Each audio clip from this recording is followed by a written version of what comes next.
वज़ीर-ए-आज़म शहबाज शरीफ ये कहते हैं कि खैबर पख्तूनख्वा को 2010 से लेकर आज तक 600 अरब रुपए जा चुके हैं। फंड्स देने के बावजूद पेशावर में सेफ सिटी तक नहीं बना सके। बदकिस्मती से दहशतगर्दी का अफरियत फिर से सर उठा रहा है।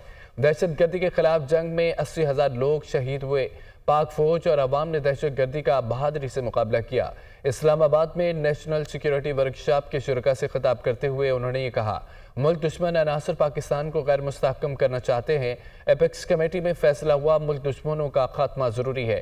अज़्म इस्तेहकाम से बलूचिस्तान की तरक्की और खुशहाली जुड़ी हुई है। एहतजाज की आड़ में हज़ारों लोगों ने इस्लामाबाद पर लश्कर कुशी की है। शरपसंद मुख्तलिफ हथियारों के साथ इस्लामाबाद पर हमलावर हुए। पिछले दिनों में जो कुछ इस्लामाबाद में हुआ उससे मार्केट गिर गई थी। धरनों एहतजाज की वजह से मुईशत को भारी नुकसान हुआ।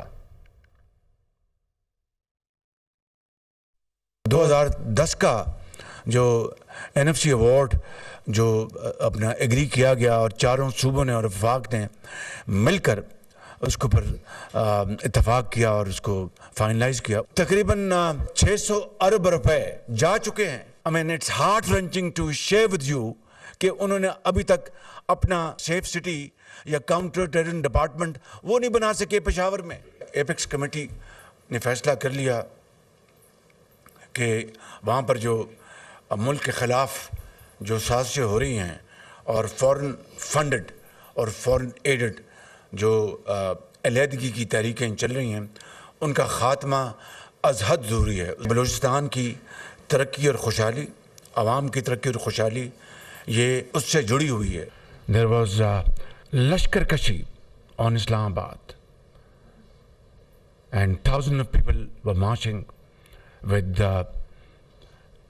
guns in their hands and lots of other kind of ammunition to create all kind of uncertainty and chaos, which they really wanted to destroy this hard-earned stability.